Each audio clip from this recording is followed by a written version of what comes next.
Magandang araw mga kaibigan. Bigyan natin ng reaction ngayon itong post ni ex-Senator Manny Villar 2 hours ago. Tungkol ito kay BP Sara, kay Camille Villar at saka sa malalim na samahan, pagtutulungan ng pamilya Duterte at pamilya Villar. At magsisilbing mensahe ito sa kabilang kampo. At maghanda-handa na sila dahil nakikita ko na itong team up ng Duterte Villar family for 2028. Ito, sabi ni Manny Villar, maraming salamat kay Vice President Sara Duterte sa kanyang suporta sa kandidatura ni Camille na isang malaking dahilan sa kanyang pagkapanalo. Wow, nakakatabang puso yung ganitong statement. Malalim ang pagkakaibigan ng pamilya Villar at Duterte na nagsimula pa noong 1998 nung ako ay Speaker of the House at si dating Presidente Digong ay kongresista ng Davao City. Ito ay isang pagkakaibigan na hindi lamang personal, kundi nakabatay sa aming nagkakaisang pangarap tungo sa pagkakaisa at pag-unlad ng sambayanan. Grabe, dito tayo mag-react mamaya. Ito ang pangarap na patuloy na ipaglalaban ni Camille bilang senador. Maraming salamat muli, BP Sara. Galing. Ngayon ko lang nalaman na yung samahan nila as early as 1998. How many years ago? Hindi ko na mabilang. 1998, 25, 27 years ago. Yeah, maalala ko nga. Naging Speaker of the House itong si Manny Villar. At yun pala yung panahon na kongresista si Tatay Digong. Dahil nag-graduate siya pagiging mayor, naging congressman siya ng 3 years. Okay. So, ito siguro pambawi sa kasi nakalimutan ni Camille Villar na pasalamatan si BP Sara sa kanyang proclamation speech. At later on, humingi siya ng paumanhin na blackout o na overwhelmed daw siya, at sa mga susunod na interview, pinasalamatan niya si BP Sara. So sa mga kapwa ko DDS na medyo nagtampo kay Camille Villar, forgive and forget na lang. Okay? Ito yung sabi niya na napakalaking isang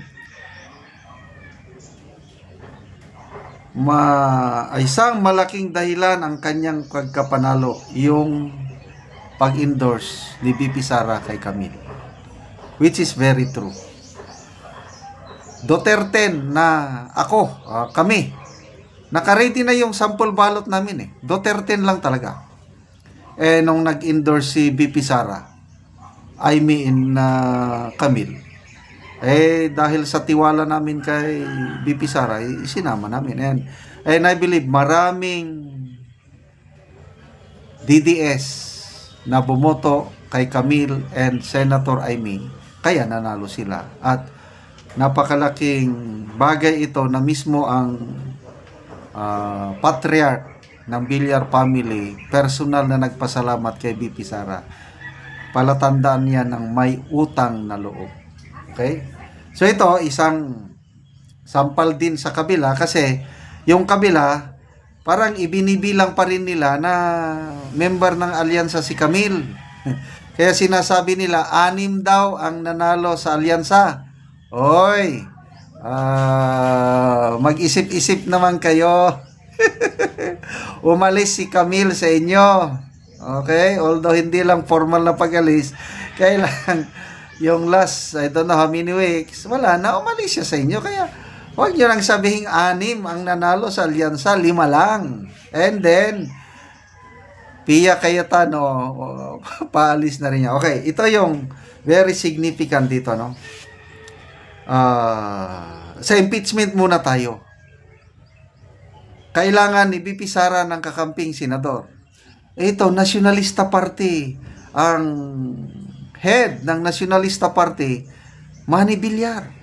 So, ilang senador ngayon ang kasapi sa Nacionalista Party? 5. Senator Amy, magkapatid na Villar. Mark and Camille, magkapatid na Cayetano, 5. Ang dami na yan.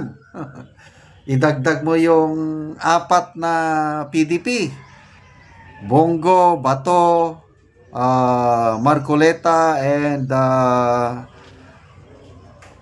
Robin Padilla, 9 na yan. Oh, marami pang gumagapang.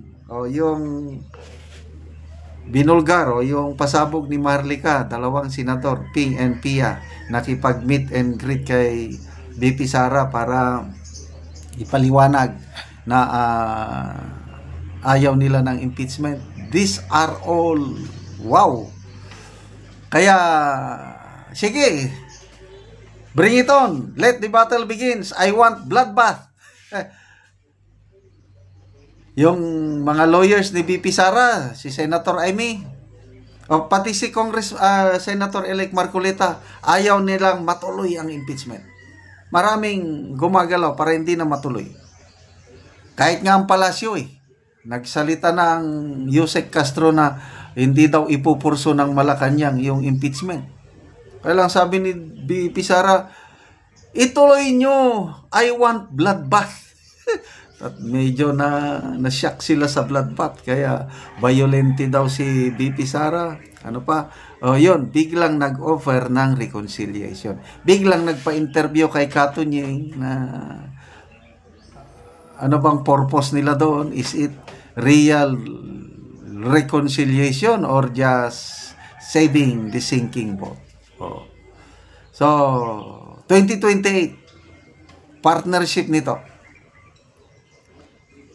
Kailangan i-BP Sara ng resources at kayang i-provide ng mga Villar. When I say resources, alam mo na, kailangan mo niyan. In the same manner na nagsama si Tatay Digong at Manny Villar noong 1998, nagsama sila nung Mark Villar pala. Itong Mark Villar, DPW at Secretary for a long 6 years. Ang daming nagawa sa bill. Nakikita ko na magsasama Villar and Duterte family versus Marcos Romualdez sa 2028, or pwede rin kakampings Robredo, Bam, Pangilinan, bring it on. Pwede rin yung mga Tulpo brothers. Bring it on. The more, the better. I want bloodbath, sabi nga ni BP Sara. Hindi lang sa impeachment trial, kundi sa 2028. Bloodbath talaga.